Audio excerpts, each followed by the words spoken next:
My name is Rod Grimm, and this is my YouTube channel, and this is another installment of my Bean series. And as I like to do, I like to start by explaining what the series is about.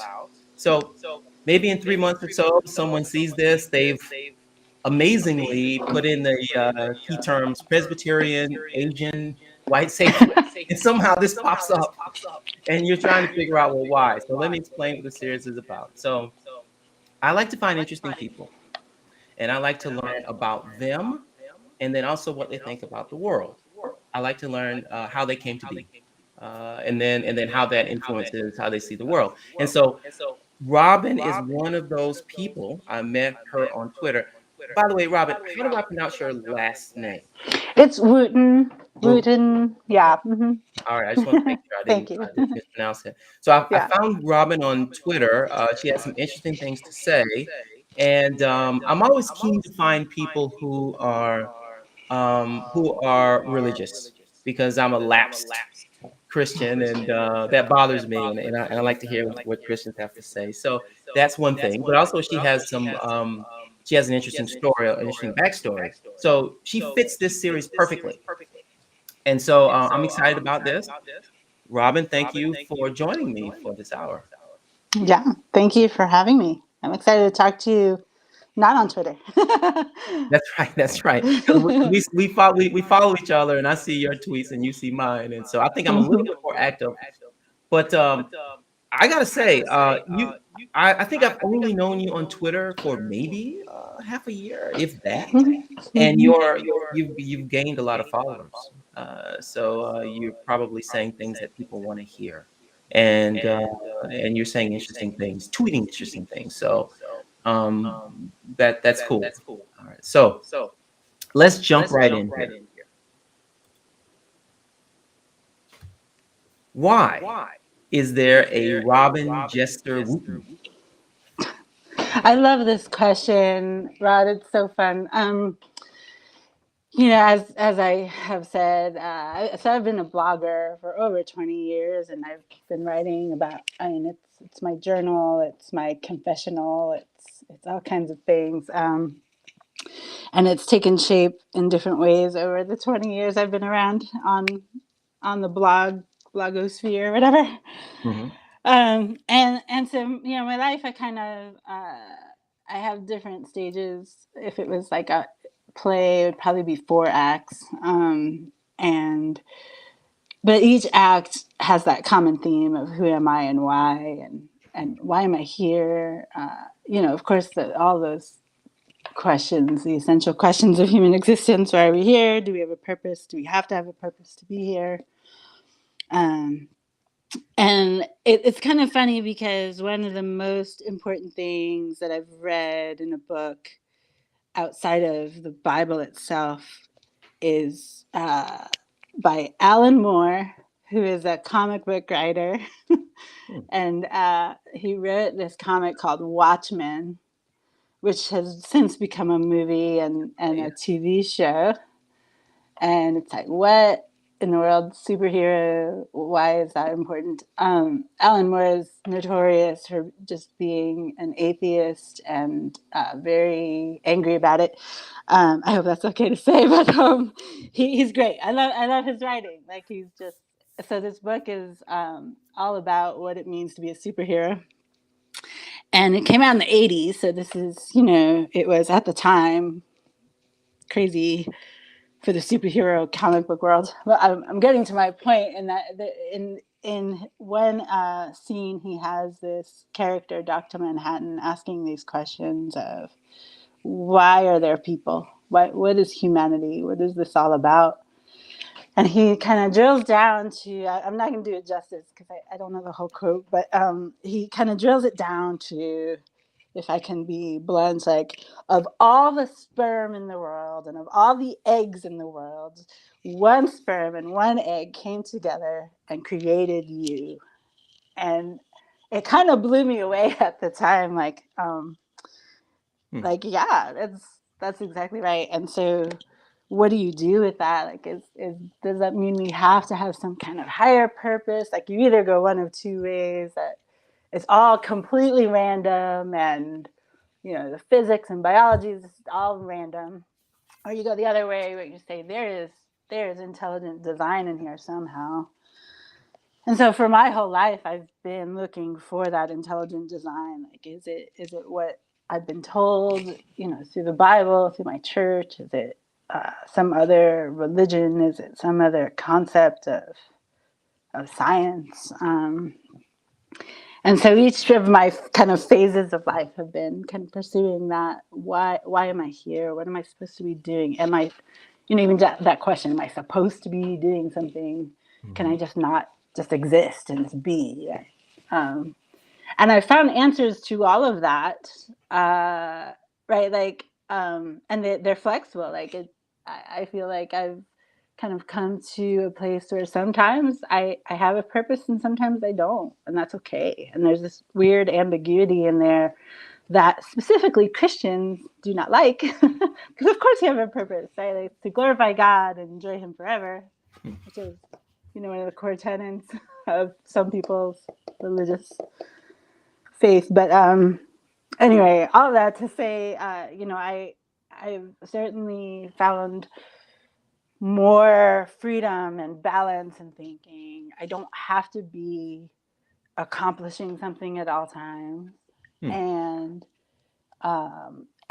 what I do accomplish sometimes is just existing. Just be. I'm me. I'm unique. I'm contributing just by being here.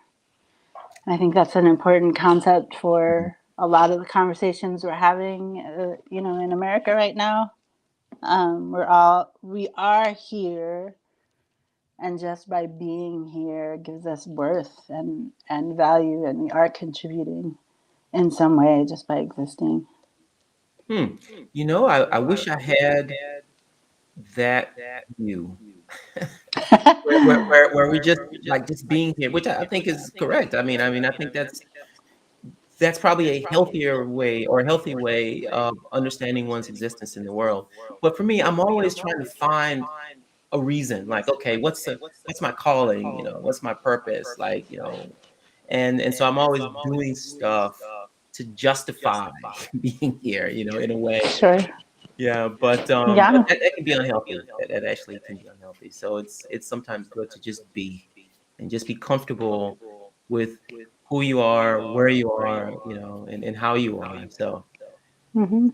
now but you've had quite a journey. I mean, you were from reading what you've written, and for those who would like to learn more about Robin outside of this, she has a pretty good and interesting blog. And I'll just share it here so that the folks can see it here. The Wife and Times of Reverend Wootton. So we'll get to that. Where we'll talk about you being married to a pastor and your engagement with the church. But it's a very interesting and well written blog. Yeah. Thank you. hmm So let me get out of that here. So where was I? Where was I going? I can't remember. Oh, that's right. So you've had quite a journey. Yeah. You're in Montana now, but you were born in Long Island.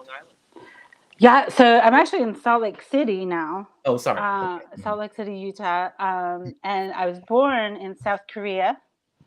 I was adopted at the So I was age all of. wrong. You were all I wrong. I said don't know what you're blog you born were in reading. Long Island and living in Montana. You're like, no, I'm in Utah and I was born in Korea. Okay, You sorry were about reading the wrong blog. Whatever blog you were reading is fantastic. Mine is like, whatever. No, yeah. So I was born in Korea, adopted when I was about 6 months old. A family in New York. So I grew up in New York, Long Island, in the suburbs. Now it's not so suburb; it's pretty urban where I lived. But yeah, so I grew up in the suburbs of Long Island, New York City. White evangelical conservative Baptist family, and by conservative Baptist, it's like Southern Baptist, but we wouldn't call ourselves Southern because we were in New York. But so that was my upbringing, and very much, you know, conservative, moral majority, religious right, Jerry Falwell, focus on the family. All the big names were very much influential in my upbringing. And so by the time I was in college, I really hadn't explored anything else. Like that was just for me. I mean, I had friends who were Jewish, Catholic, other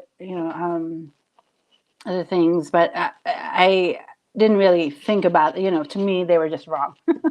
And so it really wasn't until college when I went to Queens College in New York City and Nesta Community College first. It was really in the community college that I got involved in more of a broad, like this program was called, what was it called? The Making of the Modern Mind. And so I took a number of courses that kind of laid out how we got to where we are. And this was back in 92. So anyway, all that to say, yeah, my journey started kind of there with thinking, well, why do I believe what I believe? And can I kind of create some space for these other beliefs? Like there's a whole world out there of beliefs. Why does the thing I was told come to the top for me? Like, and then I had this long journey after that. I mean, I don't talk about it much, but I dated and was engaged to an Orthodox Jew at one point, which is a whole other story. And that's why I say I have so many phases of life, because that was just a whole other complication. Like, and so I kind of explored lots of different things, and was always open to hearing what some other people were saying. And it really wasn't until my mid-30s that I came back to the church. And as a single, childless woman, I had lived a lot of life. And I was a party girl. I got into a lot of things in my 20s and 30s, just running away from God and the church altogether, because I got to a point where I just felt like it was all so oppressive, and I didn't see the grace and mercy that the church should be about. It felt a lot more like condemnation. And so I ended up in my 30s, kind of. I mean, the short story is, I was suicidal. I was severely depressed all the time. Couldn't hold down a job. And something in like so it was 2007 that I realized that I needed to do something different with my life, and ended up moving back in with my parents, which is a whole other story. I had a mixed relationship with them at that whole time, obviously. And so I ended up moving back in with them, and it was some of the sweetest years of our relationship as far as a family. Like, there's a lot of reconciliation there, and my parents were gracious and welcoming. And then I ended up at a church that they had been attending, which is in the Presbyterian Church of America, the denomination PCA, which is on paper probably the least like me in many ways.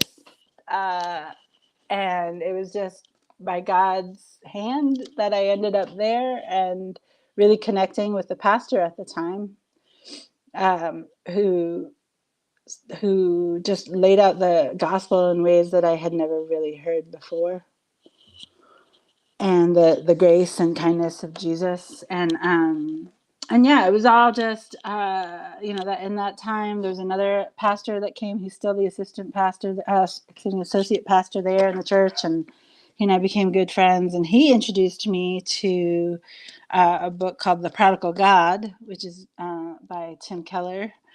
And I'd heard of Tim Keller, of course, being from New York, but hadn't really thought much about him. But reading that book laid out this whole other side of Christianity and the church and the legalism of the church, and how people gauge how spiritually mature you are by how good you are, and defining what good is pretty problematic.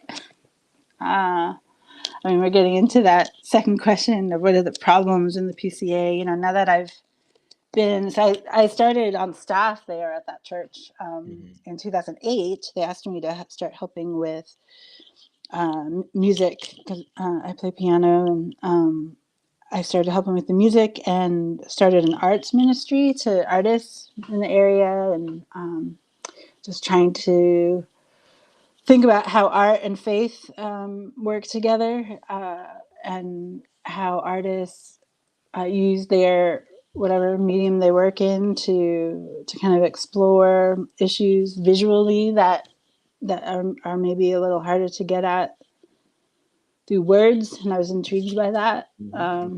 So we started doing that at the time, and so the pastors, the session, hired me as the music and arts director of that little church, and it was great. It was a great time in ministry. It was a great time for me, like reading up. My both pastors would just send me articles and give me books to read so I can see what's been happening in that world, to catch up. And it was a great time of just really exploring what it meant to have faith and what it meant to be a Christian. Was, early 2008. Was there till I met my husband. Met him In that in church? 2012 in that church. Mhm. And he's got a whole other story coming from a different direction. uh, he's a pastor, and he's in the PCA. It's called a teaching elder, where he's ordained. He's been through seminary. Went through all the exams and everything else. It's kind of like board exams almost. Um, and so he became a pastor in 2008, 2009. He was previously married. His marriage ended in divorce, and he ended up back in Virginia, where he had grown up. Um, and he Is came he to our in church.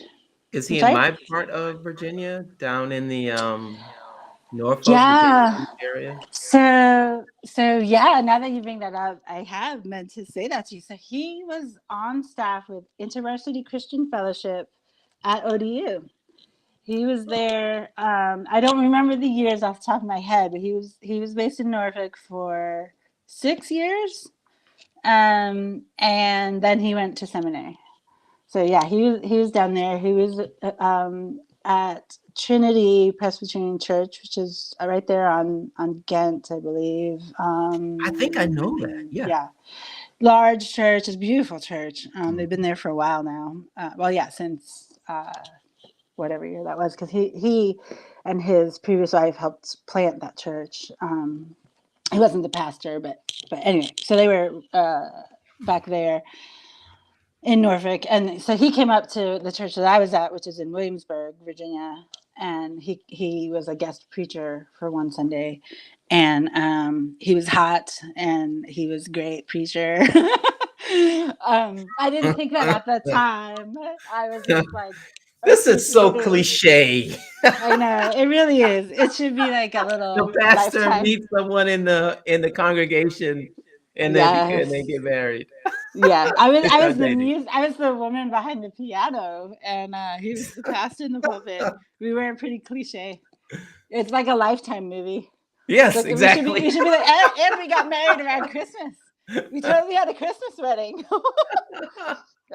Yeah, Oh, wait, let's move on a little bit here, and then and because I will get back to asking you about what it's like to be married to a pastor, but, yeah, I wanna ask you about the Presbyterian churches of America. yes. So, you've been critiquing some things, so just kinda briefly, like, what are some of the problems with the PCA? Yes. So they definitely have some problems, and any denomination has problems. Any church has problems. Whenever you try to get a mass of people to agree on things, you're gonna have some issues. The PCA. So to give a quick kind of overview. Currently, the two main issues that we're wrestling with in our denomination are: what does it mean to have pastors who admit to struggling with same-sex attraction? And that is a whole other podcast. And then the other somewhat related, I see related in my head, what to do with women in the church. Okay, so wait. Yeah, Admit to yeah. same-sex attraction. Is that just gay pastors? So that's exactly the issue. Is uh, so there's this whole school of thought that if you say that you are a gay pastor, can you still be in ministry in the PCA? Hmm. Hmm. There are some people who say that if you're not living a lifestyle, you're not actually engaging in sexual activity, you're celibate, and or in what's called a mixed orientation marriage, where you've gone ahead and married someone of the opposite sex, opposite gender, and have this lifestyle, then it's okay. But it's this huge complex issue. Wait. I In think I missed it. So, Yeah. so if you can be, you can admit to same-sex attraction, but if you marry someone of the opposite sex, it's okay? Did I hear that right? Or I mean, it's oversimplified. uh, Yes. okay, There is a school of thought within the PCA right now. There are groups that have formulated around this idea that as long as you don't talk about it, you're okay. I mean, that's basically the bottom line for them is we don't want to hear about it. We don't want you to discuss it. And the idea being that you should be, we have this concept of sanctification and mortifying the sins in our hearts, and we should be moving towards a certain ideal. And for these people, the ideal is that you don't struggle with any kind of sexual sin. So they would kind of make this big group of any kind of sexual sin, right? So temptation, lust, whether it's opposite gendered or not, any kind of deviant behaviors. Like they would throw all that together in one big lump. Like we should be progressing away from those things, right? mhm, With the idea being that one man, one woman for life. That's the ideal situation according to God, right? That's how mhm, they mhm. would frame all of that. And so the discussion now for the past few years has been around what does that mean for ordaining our elders if someone confesses to either I am gay, I have uh, struggles, temptations, if they openly confess that, is that something that would disqualify them from being an elder or a pastor or any Okay. kind of leader? That's the discussion now. Um, and there's many, I mean, as you might imagine, there's many different opinions within that So, framework. okay, there's a discussion, but what's the rule as of now? As of right now, as of this very moment, because we just went through a period of voting on something that would have changed it, because as of right now, there's nothing specific in our what's called the Book of Church Order, which is our constitution, more or less. There's nothing that says specifically that you can't say that you are gay or you are same-sex Okay. attracted. Okay. What they tried to do in this past voting cycle, something called, we have a General Assembly every year. They come together and they vote on these things. This past vote, there was a group that was trying to push this new like amendment, if you will, to the Constitution that specifies you cannot say that you are gay, you cannot say that you are same-sex attracted, and that would immediately disqualify you from ordination. And so that was voted down. So to be very clear, because there will be people listening to that like she's wrong. To be very clear, it was at the General Assembly they voted for it, but because of our Constitution, it has to then go through a vote for all of the PCA on the presbytery level, which is kind of like a regional. I mean, some people call them kind of synods kind of thing, or I think I'm pronouncing that right. Obviously, I'm not Lutheran, or some other like regional voting body Mhm. that has to go through that cycle, and it has to have a certain percentage, which is 2/3 of all presbyteries have to vote for Wow. something in order for it to pass. I mean, it's very specific, right? So over this past year, every presbytery has had to vote on this issue. After all of that happened, after the voting happened, it did not pass. So now it will not become an amendment. Now Wow. they could try again, but yeah. I'm sorry. Okay. So before I ask you about, because the second problem is women in the church, but I just want to make a comment Yes. that I was not aware of how organized and hierarchical this is. Like, I understand that the Catholic Church is that way, right? The order, so to speak. I'm sure there's another way of saying that. Come from the top, and then and it's got this nice organized structure. But I didn't realize that it was like that with PCA. I mean, I grew up Southern Baptist. Maybe it's like that with Baptist churches too. I don't know. But I'm surprised to hear about this and the Constitution and the amendments, and then everyone follows it. Wow, that's really something. Yeah. Um, so okay, Yeah. you've got that problem, and Christians have been grappling with that for a while. So it's not entirely new. But maybe now it's come to a head, huh? And so now you really have to deal with that issue.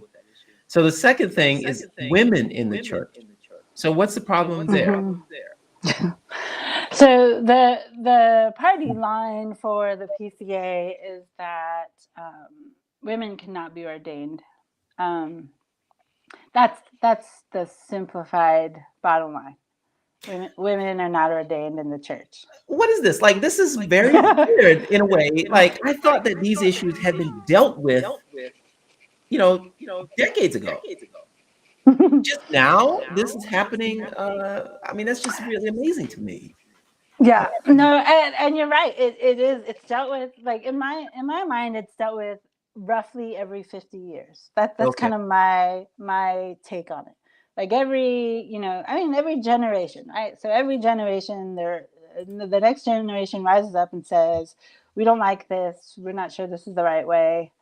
And whether they're right or wrong is not always even the issue. It's just what does the majority of people think at this point, and that's kind of how I see church politics going through Okay. most of history. Right? Mhm. It's always about majority rule. What do we mostly think about this right now?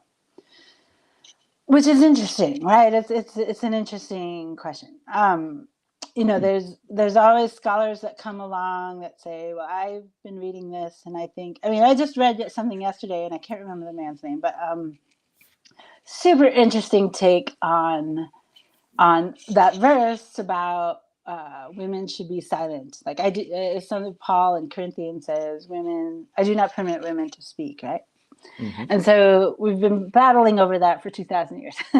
Like, why did Paul say that, and what is the context? Does it mean never women should never speak, or does it mean something specific to that congregation at that time? I tend to, and I'll go on record saying this, I tend to think it is. It's contextual. He was talking to the Corinthian church. He was talking to specific women, even in the church. That there are women that were in that church, and he refers to them on other parts of the letter where they were causing problems in that church. And I feel like it was very much contextual to the Corinthian church at the time. That said, there's been other scholars who come along and say, it's very clear that God has always had a representational head, and that head has always been a man. Now, that I feel could be a whole other discussion. And the way that we've framed it has not been helpful, and that you're either egalitarian or you're complementarian, and I've never been satisfied with either of those, um, and for many reasons. My husband would say that he is complementarian just because that's kind of the party line. Like, we complement each other, and that we are, we have very different giftings. He and I, we have different callings, but we very much work together as a unit. And anyone who knows us knows that. Like, he and I work really well together in lots of ways. Um, Okay, eh, all right. so Hold on. I, yeah. I'm gonna. Hmm. I want to talk more about this complementarian, egalitarian thing because I and maybe others may not know the difference. But Yeah. first, I want to wrap this up about the PCA problem. Yeah. I'm going to simplify it a little bit. So you mentioned that there are two issues. One is about pastors being ordained uh, and admitting same-sex attraction, and that's an issue that you're grappling with. And then Yeah. another one is whether or not women can be ordained. That's the second issue. And so, where do you fall on those two things? Yeah. My hesitation is I want to be nuanced and welcoming, Hmm. because Hmm. for me, for where I stand personally, for where the church I am a part, my local church stands, where my husband stands, the session, we're all in slightly different places. Um, and can I adequately express that? Probably not. And it's going to offend somebody on some level, right? I mean, that's kind of how all these issues work. Right? Like, there's always going to be someone who's not satisfied with what I'm going to say. I believe there's room in the church, capital C church, for every kind of take on this issue. I think there's room for churches that have affirming. One of my dear friends is a pastor of a church who is fully affirming, who does gay weddings. I mean, and I love it. I think it's fantastic. I think that he's found a place where he needs to minister to people where they're at without bashing them over the head to agree on all the things. Uh, to not keep calling them sinners, right? We're all sinners on some level. But then it becomes tricky in that what I want for people in my life is God's best for them, and that's going to look different for everybody. Everybody's going to have uh, something different about how God is going to answer their desires and their needs. And I think if we can be part of the journey for someone to work through that and understand what their desires really are, and how to meet them, I want to be a part of that without putting up lots of roadblocks to get there. And I think that's what the PCA does wrong, is that we put up lots of roadblocks initially to kind of parse out the people we don't want to deal with. Mhm. And I hate that. I hate that about us. I think we need to invite people in, and not like a bait and switch situation where I'm going to say, I'm going to pretend to be accepting of you, and at the moment I feel like I can say something, I'm gonna pounce on you for all the things that I disagree with. I mean, that's kind of how we act sometimes in my denomination. It's like Hmm. we're looking for ways to disagree with people, and I really feel like that's not the way of Christ. Um, so it gets complicated. I mean, women in leadership.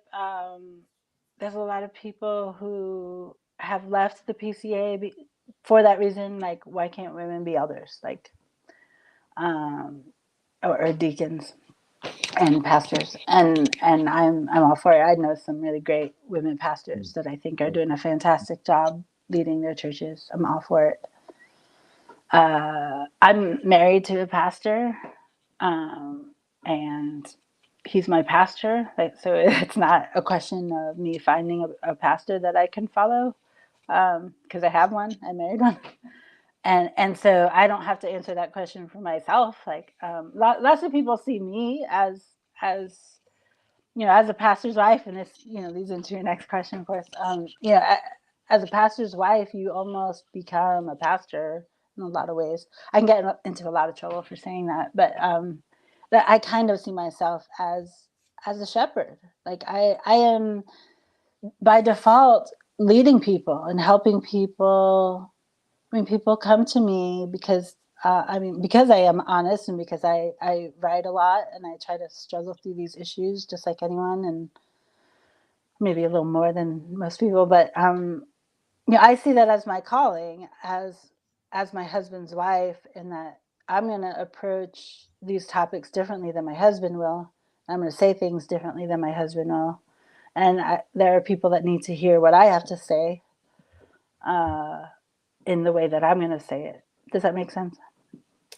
Well, yes and no. That's a very well-developed answer. I guess I was looking for, you don't have to answer it the way I would want you to, but I was looking for something like, yes, uh, Yeah. gay, um, gay people can be pastors, and women can be pastors or elders or something. But you didn't have to answer it that way. I mean, you have to answer it the way that is true. That is true to you. Now, I wanna ask you ask you about being married to a pastor, and you've kind of started that Hmm. in a way. Um, but you said something that I thought was interesting: complementary versus egalitarian. Hmm. Okay, so in a marriage. Yes. Okay, so what does that mean? Hmm. So, boil down, of course, egalitarian is based on equality, right? Across the Mhm. board, we are equal in every way. There's just if you have a column A and column B, they're exactly the same. Uh, and so, complementarian might be some shade of that, like, we're not the same, like our sum total is not equal. Um, and there's more, it's more of a give and take, like, the idea is behind the name is like a complementary angle, right? So, like, you have this like circle and you have Mhm. angles. I'm not a mathematician, but you know what I mean. Right? So there's like Yes, some yeah, kind of yeah, yeah, yeah. angle that's like we make up for each other in the ways that we lack. And Yes, not, yes. those are simplified, right? uh Mhm. I'm not satisfied with either of those, because in some ways I feel that saying that we're equal isn't entirely, I mean, it depends on what equation you're using, right? And what kind of your final conclusion is on where how we become equal, because then you start getting into, well, what does that mean? Like, we're clearly not the same in many ways.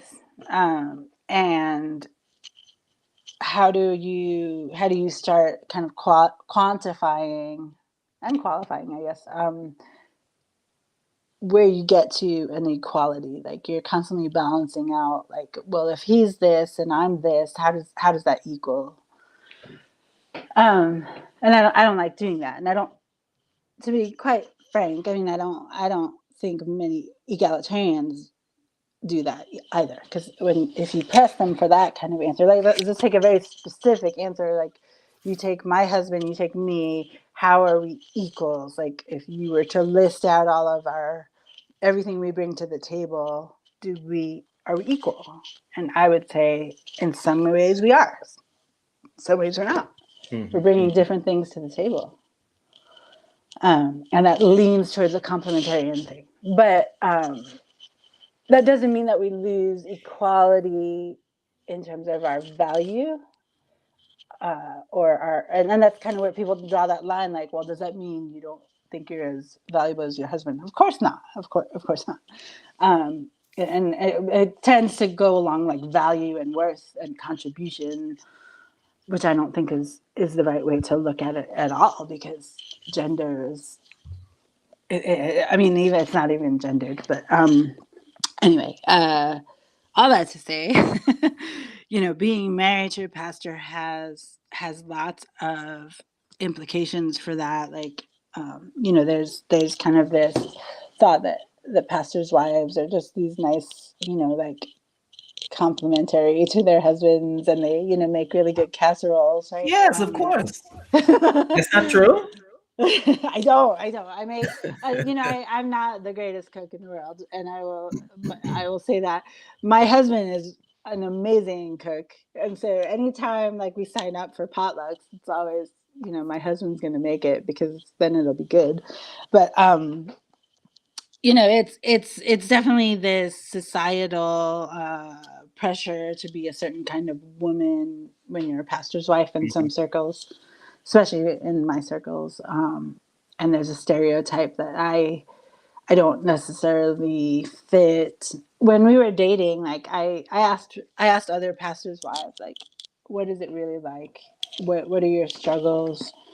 Is this still true that women will expect you to act a certain way or do certain things, or are you only supposed to do children's ministry or or whatever? Uh, and so yeah, all of those were questions I had when I married him, and we had long, long, long conversations about what he expected, if Mhm. what his expectations were, if he had any. And the reason I married him is because it's not set in stone. It's not like this. You have to be a certain way to be a pastor's wife.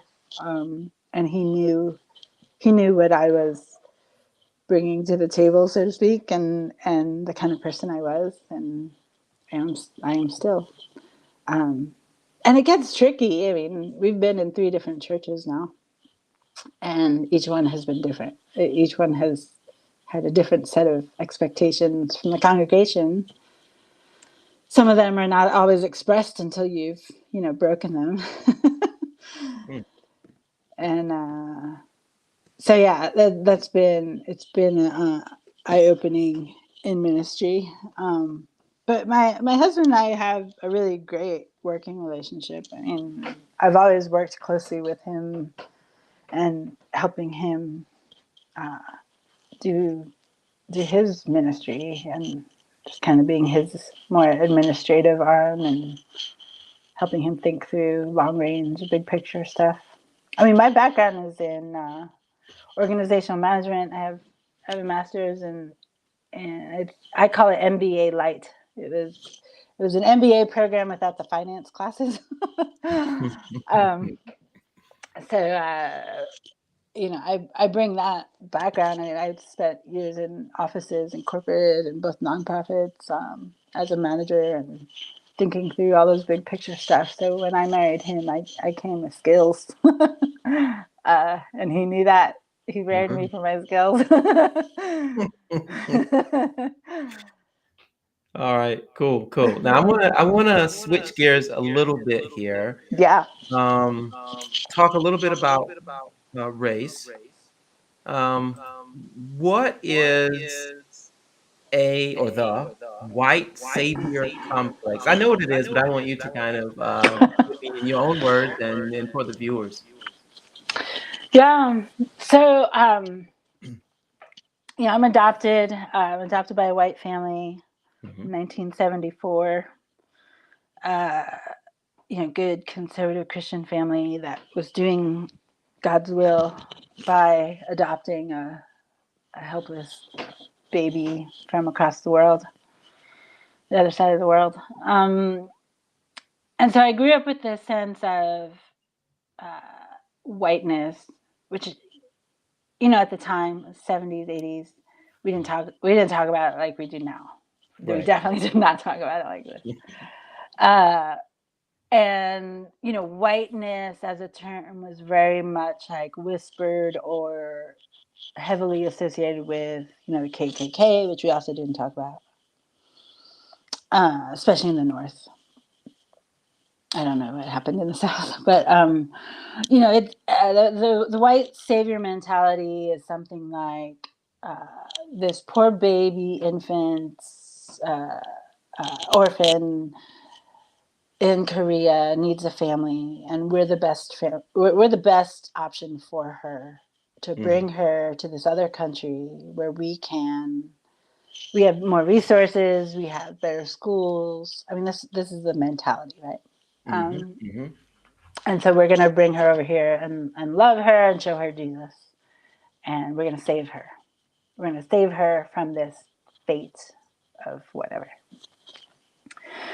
And so my adoption story and my ethnicity is very much tied together, and that at some point I realized that to be a Christian did not mean to be white, and it's something that had to be separated out in my head, that you aren't more Christian the more white you are.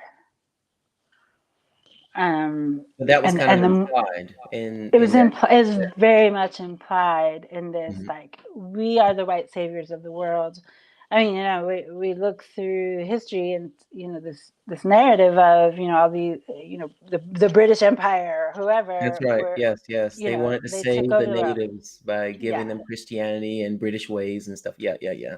yeah, Not the indigenous people. I guess it's the same. The natives. Yeah, the yeah, people they were hmm colonizing. Yeah. yeah. And this happened all over the world. I mean, Mhm. the British went into all places and thought, okay, we're gonna make this country better because we're gonna sell them this, or we're gonna either kill them, or we're gonna sell them this, way of life that's superior to theirs, which is that strand of white supremacy, right? That Mhm. whiteness is the best way of living. This is our culture, this is our history, our heritage, and this is the best way Mhm. for Mhm. all of humankind. And so unpacking that from Christianity itself has been my whole life journey, right? It's been this sense of, when I get to college and I hear about Buddhism, right? Like, for the first time. Wait, wait, Like, wait. Let me ask you something about yeah. your childhood. So, um, when at what age did you realize, oh, I am from a different background than my parents? Yeah, that's a good question. It's super early, Mhm. because, of course, I look different. Mhm. I like, I can't think of a time when I didn't know I was adopted from an early age. I have memories of kids asking me, like, "Are those your real parents?" kind of questions, Mhm. because they would obviously notice it, because kids notice everything. And then I have memories of adults, even people in my family, my extended family. I remember our great aunt who totally was like, "This is my adopted niece." Like, you had to throw that in there, right? And Wow. I was probably like 4 or 5 at the time, right? And Uh-huh. I remember this happening because I was so embarrassed. Ugh.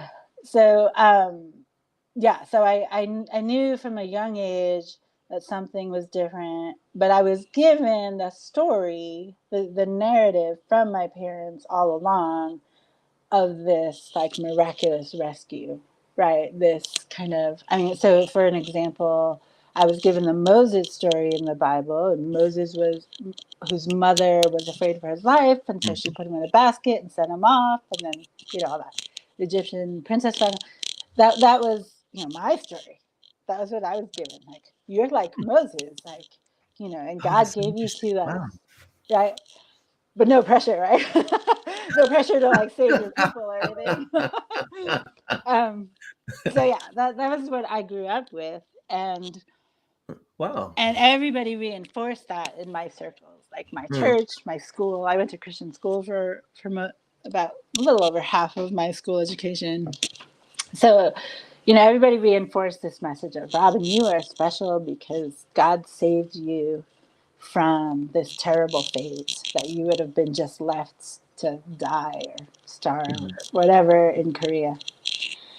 Um, so yeah, but by the time that I kind of started unpacking that, and there's lots of points over my childhood that I felt this kind of tension of, well, I do want to find out more about my birth parents and what happened, because I knew that, like, we didn't have any information. My adoption agency didn't give me any information. Um, and so it's been a question. Now I'm 48, and I honestly have only really begun to look into it, because Hmm.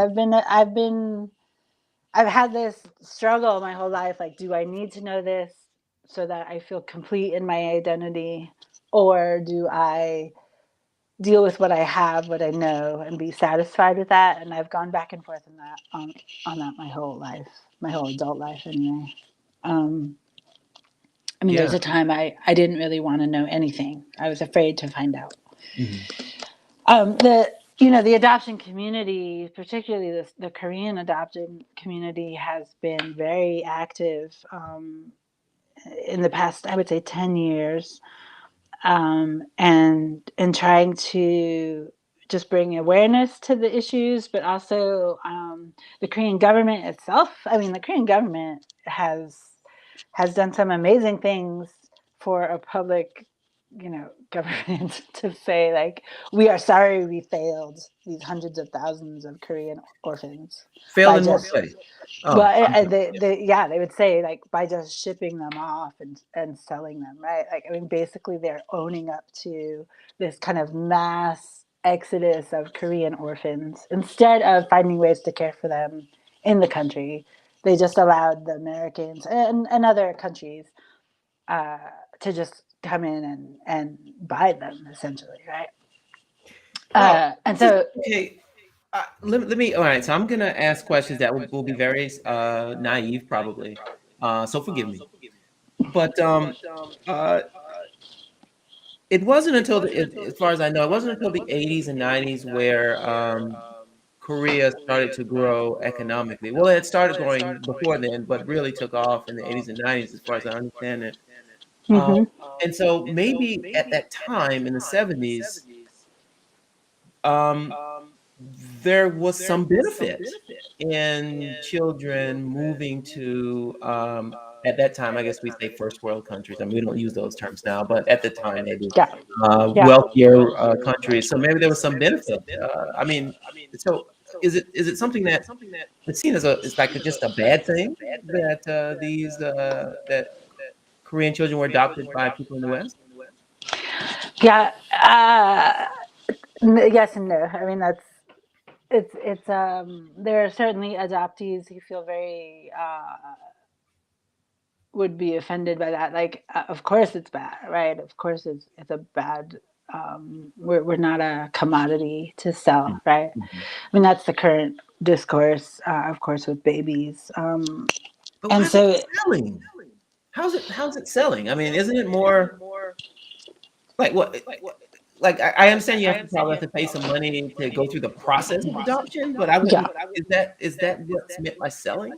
yes, there is a monetary transaction. I mean, that in the simplest terms, there's an Wow, exchange of money, and so it feels to us like you bought me. wow. Now, yeah, it's interesting, right? Now, I don't necessarily. Now, let me be very clear. I'm not necessarily saying that I 100% see that way. I agree with you. So the adoption. Uh, uh, Process kind of started with the Korean War, right? America came into the Korean War and caused some devastation. That's the whole other thing. But and then a lot of Americans started feeling this guilt of we ruined this country. We've contributed to ruining this country. What can we do? And so some of these missionaries that were going to Korea Hmm. said, well, we need to find these kids homes, because now their parents are dead, or there's all kinds of issues economically, like you said, in Korea. And so in the 50s, they started bringing, the story goes, like, the agency that I was adopted from, called Holt International. The Holts was this family, this couple that lived there, and, like, we need to do something for these kids. Hmm. And so they took a bunch of kids on an airplane and found homes for them, and it became this massive industry, right? So it started to grow, and that they found that there are Industry. people. Yeah, they I mean, you found that make there are it sound. people. Well, Yeah, this is really something. So I wish I would have known more about this, and I could have structured the conversation around this yeah. at the beginning. Something, Sorry. Yeah. Am but I blowing your mind tonight? well, I mean, yeah, like some of the terms that you're using, like I wouldn't have called it. I mean, I guess it is the adoption industry, but it sounds so commercial when you say it It like that. does. It Yeah. does. And I do want to emphasize that these are human beings we're talking about. Hmm. There are adult adoptees who I would say have gone to the kind of extreme the extreme language. I mean, even so far as saying trafficking, right? Hmm. Which I react to. I don't think it's the same because there's certainly this sense of the on the receiving end. There's not a nefarious purpose, right? Like it's to nurture and to love these children, not to use them for for evil. And so that's the distinction for me. I would not go so far as to say trafficking, uh, but I do understand this. Kind of the knee jerk reaction now, like in terms of talking through, Roe v. Wade, it's like we are pitching adoption as this easy, simplistic answer to children and human beings.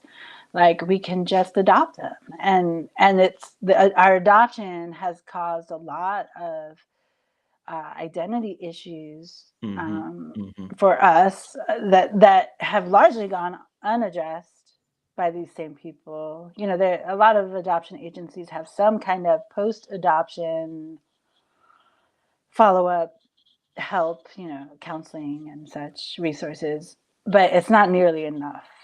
And we're only beginning, like here in 2022, we're only beginning to see a much better sense of how to deal with these issues. Um, and a lot of it's coming from adult adoptees like myself saying, "Hey, we need to rethink the way we talk about adoption. We need to rethink some of the issues that come up and not dismiss them." Because my issues as a child were largely dismissed, like, "Well, that's not really what's happening," or "It's not really, you're not really being discriminated against because you're Asian." And those are the kinds of statements I would get from, both my family and from people around me who didn't want to see adoption and my ethnicity as problems. Um, Hmm. and again, like the more kind of satisfied I am in being in the white culture and being assimilated into, there are people who tell me, you're very white, you're a very white person. Like, what does that mean? I was going to ask you about that Yeah, actually, because yeah, yeah. if you grew up in a white home, Yeah, certainly, I guess phenotypically, someone would maybe read you as Asian, Korean, and sometimes people they'll just say, "Yo, Chinese." That's the thing. yeah, They call Americans often call anyone yeah, of Asian yeah, descent Chinese. But anyway, so someone would read you that way, but then maybe all of your influences. Uh, all of your culture, like maybe the things that you would eat, the way that you see the world would be white. yeah, yeah. And very much, I can't deny that my Mhm. influences, particularly throughout my childhood, certainly through the college, my until I went to a college that didn't just promote this idea. um, and then my adult life, my choices in how what I pursued as an adult, once I was kind of on my own, and you know the whole episode, I call it an episode, it's that chapter of my life that was very much about uh trying to figure out my relationship with this Jewish man, right? So then that's a whole other influence. And then that took about 4 years, and then after that, so I ended up moving to LA, and I lived in LA for about 3 months.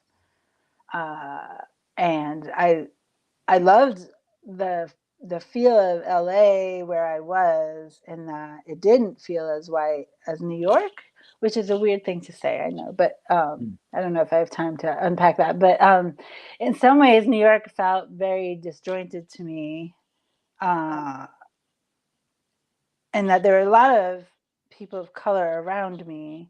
There's a lot of culture available, but it felt less mainstream, maybe. Like you had to find it and commit to it, as opposed to in LA where it's like more in your face. And I don't know if it's maybe because I was more aware at that point. Oh, that's interesting. So Yeah. I spent a long time in New York City, and Uh-huh. my wife, I don't talk about it much because we're not really that close. So soon, maybe ex-wife, but for now, my wife is Korean, Oh, and so okay. yeah, yeah, yeah. And so I would go to see her in Queens, in Flushing, and it was almost as if I was going into a different world. Yeah, yeah. Mm-hmm. Right. I mean, and so to me, I'm surprised. Like you could just go to Flushing and just Yeah. imagine that this is, that's not the Koreatown. There's like a small, well, Yeah. area in Midtown Manhattan. I guess they call it the street where a lot of the That Koreans. one street. Yeah. Yeah. Yeah. So, but No, still, no, yeah. yeah. I mean, yeah. It's I say that it could very much, and I'll totally give this disclaimer, could very much be where I was in life at the time, right? Mm, So mm, mm. again, my whiteness coming out in that I probably felt like an outsider, and couldn't really find an entry point. And so like I was in Queens, like I went to Queens College, and I lived in Flushing, and Yeah, yeah, yeah. and at the time, so this is the 90s, mid 90s, early 90s, and so at the time, like you started to see that kind of takeover, the Korean takeover, really like really flourishing at that point, like where street signs started to become bilingual, and I see. I was there 10 years later, so so maybe that's, yeah, I guess that's why. Yeah. yeah. So Mhm. I think I was there at the time where that was starting to really happen, and Mhm. I wish I had stayed. I mean, I wish I had stayed there. I ended up moving into Manhattan, and um, in a very Jewish area, and so that was a different experience. Hmm. But and all that to say, my and then when in dating, like 20, in my 20s and 30s, like dating and trying to figure out, I dated a black guy for off and on for a few years, and What is this? thought You're that just trying them all out? I was trying them all. I tried them all. I've dated one of each. What did you date an Asian Variety of. man? I have. I seriously, I dated them all. Name any type, race, or creed. I've dated them all. Uh-huh.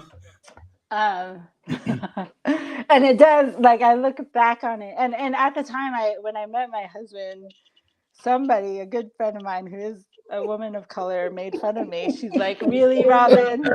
Really? This is what you end up with?" And I Interesting. mean, yeah, Rob, I tease him about that but yeah. Anyway, I love my husband with all my heart. Um, but yeah, so it's an interesting question. So someone asked me to write something about interracial marriage, and I was like, no, because I'm still like, there is this kind of underlying unspoken, somewhat unspoken tension of what goes through our heads when we marry someone of a different race. Like, have you thought through all those kinds of questions? Like, what is Mhm. it saying that I married a white Virginian, Southern boy pastor in a large Protestant denomination, right? Like, what does that say about me? Does it say the right things about me? Oh, that's And interesting. So what do you mean by that? yeah. Okay, so we can kind of connect here in a way. So I'll tell you. So what you probably know, there's some tension within Black spaces about Black men marrying someone who's not marry someone who's not Black. and Yeah. they would make some comment like, "What is that saying about you?" Or "Do you have some sort of internal problem with your blackness? Is that why you're going out to outside of your race or something like that?" Those conversations have died down somewhat, but they're still there. That's interesting. So is that what you mean by what is that saying about you when you marry someone? Yeah. Oh, absolutely. Absolutely. It almost feels like a betrayal, Hmm. right? Yeah, yeah, yeah. It feels like you're betraying your people. And, I've lived in that tension as an adopted person, and that if I choose to be more Korean, am I betraying my family? My family doesn't feel that Oh. way at all. They love the Korean people. They love that I've searched for that part of my ethnicity. Hmm. Hmm. Um, but at the same time, there is this little bit of tension of, for me personally, should I? Does it mean that I just couldn't find the right Korean man? Like, should I have kept looking? Right. Yeah, Um, yeah, yeah. I mean, part of my story is I turned 38 in January of 2012. I recommitted my singleness to God. I said, God, I'm going to stop dating. I'm going to stop looking for the one. I'm just going to fully devote myself to pursuing ministry and doing what you want me to do, right? January 2012. June of 2012, I met my husband, and I had to decide. Like, I didn't know right away, but I knew pretty soon that this was something. Uh, and so there's a lot of layers to that. But in this discussion, it's there's definitely something that crossed my mind. Like, and one of my friends was just like, Robin, are you sure? But and so at some point it's like I'm either going to commit to this idea that our skin color is not going to put me off, right? I'm Hmm. not it's this person, it's this soul, right?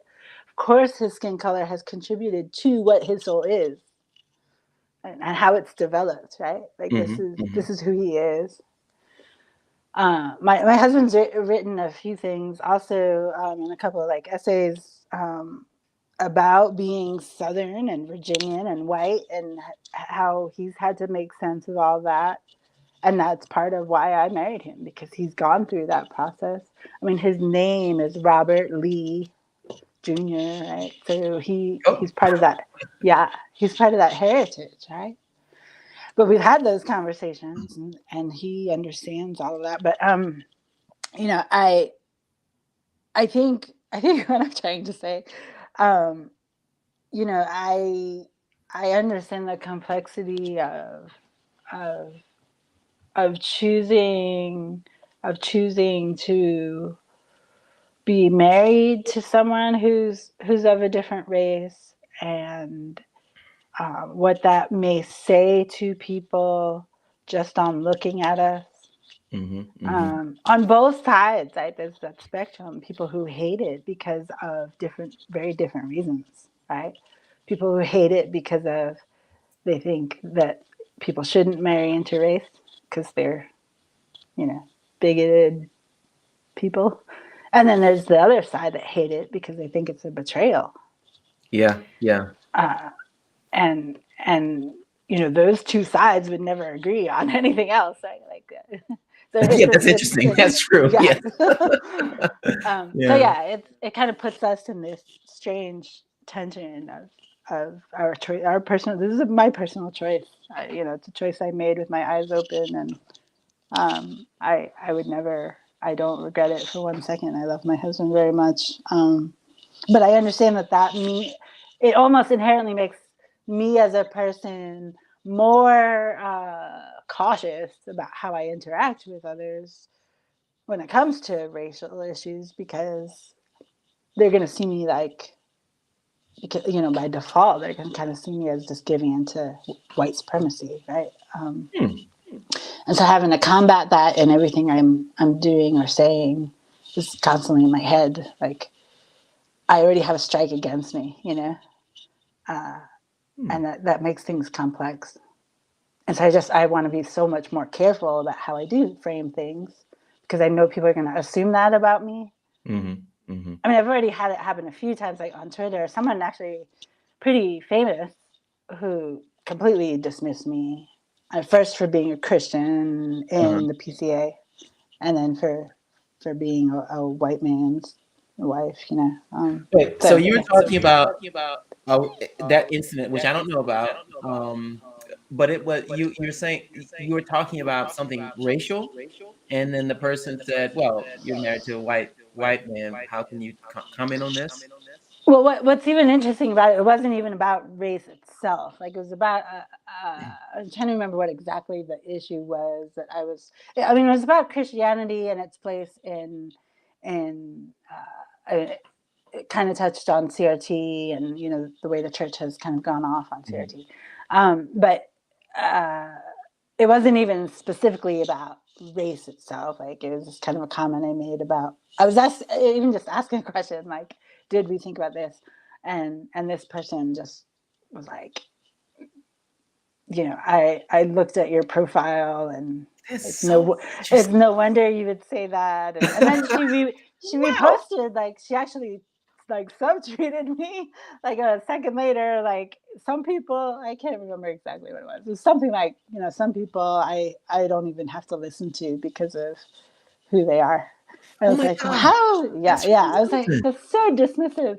But Yes. I at the time I was like, should I even go there? Like I don't even, this blue check person who just went off on me, and I was like, maybe she's just having a bad day. I don't know, but I just was like, it's not worth it. There's no way this is worth it. There's no way that I'm gonna deal with this. It's really, really something.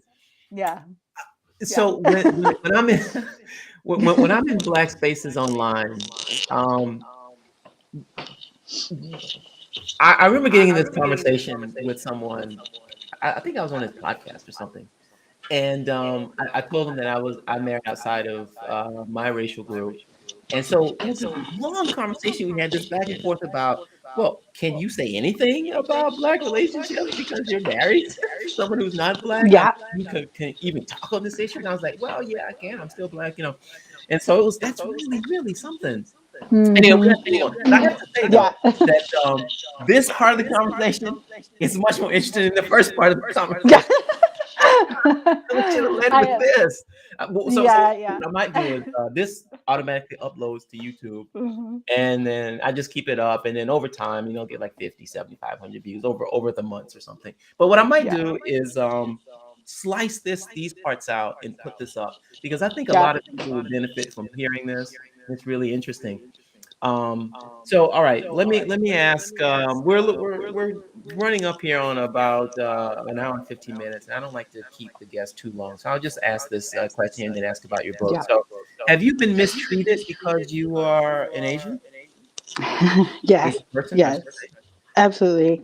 Everything that's happening right now, with anti-Asian hate crimes, Hmm. Hmm. in the news, it's all very triggering for me.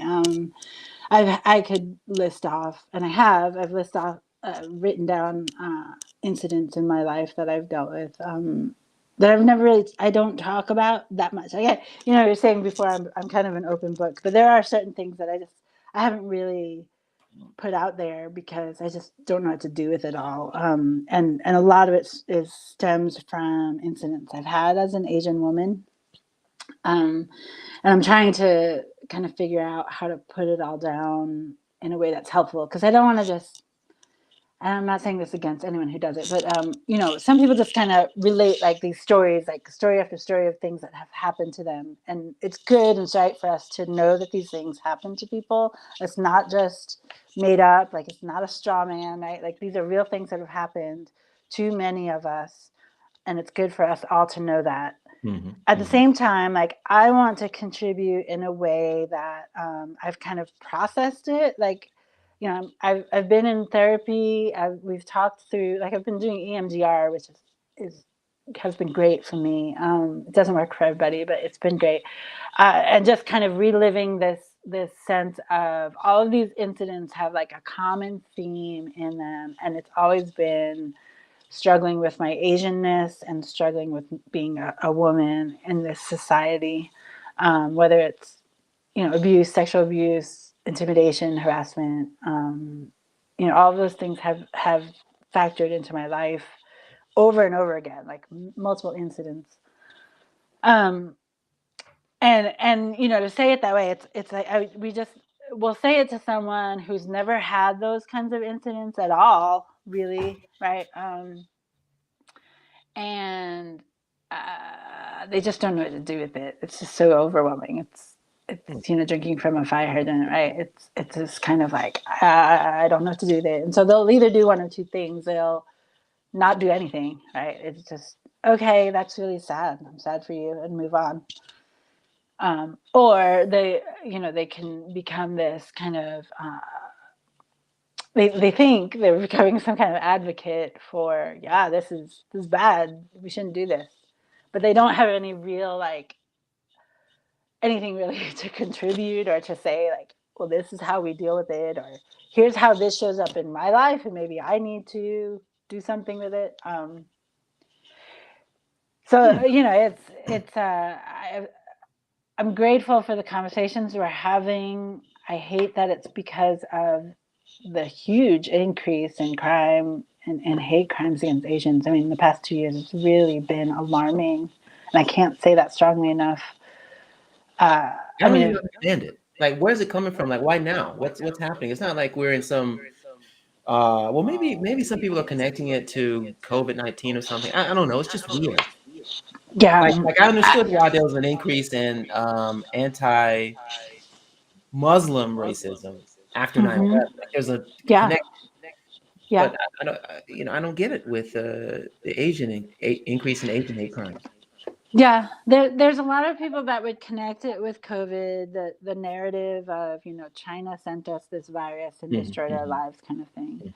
mhm, There's definitely been that increase of suspicion with China, um, and there are U.S. senators that I could name a few of them that have kind of definitely contributed to that hatefulness, mhm, mhm, totally irresponsibly, and that's been really alarming. And a number of them are Christians in my camp. Like there are a few of them that are PCA members that are doing terrible things, like just saying incredibly ignorant things. mhm. So that's a whole other. You could put that under the problems for the PCA. But yeah, so I think that the increase of the COVID, uh, the implications of that. There's certainly people who would blame, people like our former president who would say anti, I mean, just generally anti everybody, Mhm, mhm. and contributing also to the whole Chinese virus, Interesting. narrative. Yeah. I think so I can be honest with myself, and I'm sure there have been times in the past when I was very young when I've done something anti-Asian. Like maybe contributing to some kind of like um assuming some stereotypes about, like reducing Asian people to just smart kids or something like that. I mean, that might seem to some people kind of harmless, but that's certainly simplifying. It's a stereotype, right? You're simplifying. Excuse me. Yeah.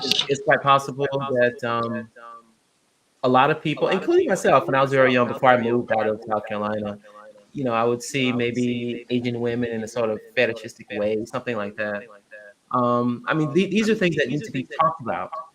And we're going through this time where trans people and people who are on the gender spectrum are being more vocal and saying, "Look, this is what has happened to us, and these are things that you can do, like the pronouns and this type of thing, like that."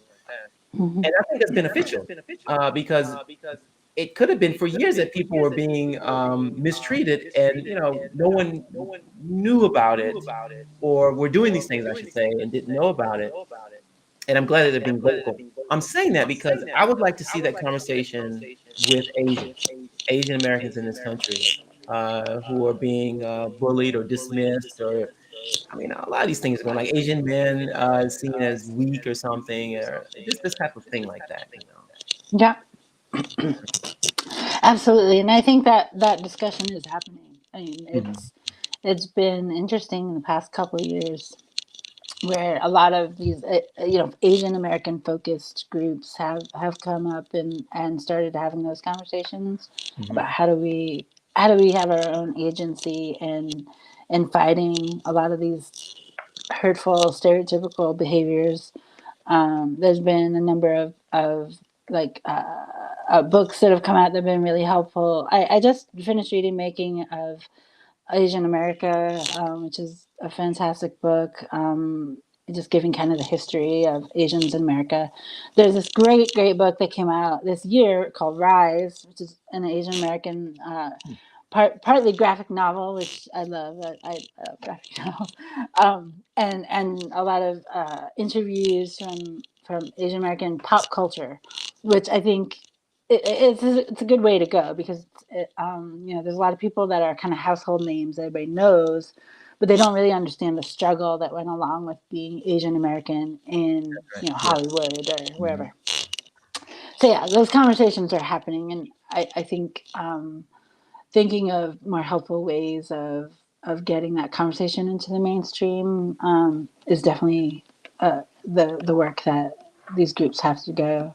I mean, even just as far as saying Asian American is such a huge group of people. Like That's right. That's there's right. such a Yeah. large, Mhm. diverse group Yeah. of cultures that in that term. Yeah.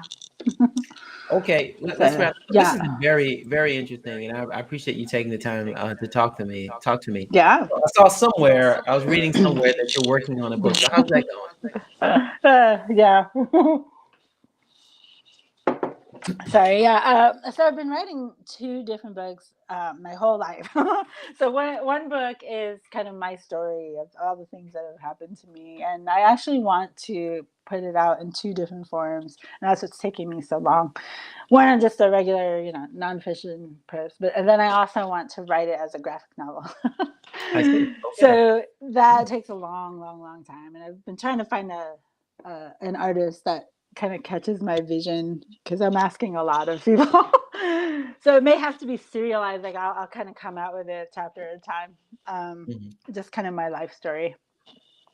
And then this other book that I actually just finished and I'm working on with a publisher is a book about church ministry and the work of the church and how there's a number of different things that need to happen for churches to survive in the next 10, 20 years. More accountability for its leaders, and a lot of the abuse and advocacy circles. And then just, yeah, the way that we do ministry in our neighborhoods has to change. Instead of having these kind of mega church approaches to coming into a neighborhood and just this is our brand, do you accept it or leave it? That kind of thing has to stop. Hmm. Um, Okay. so yeah, so that book will probably come out next year sometime, maybe.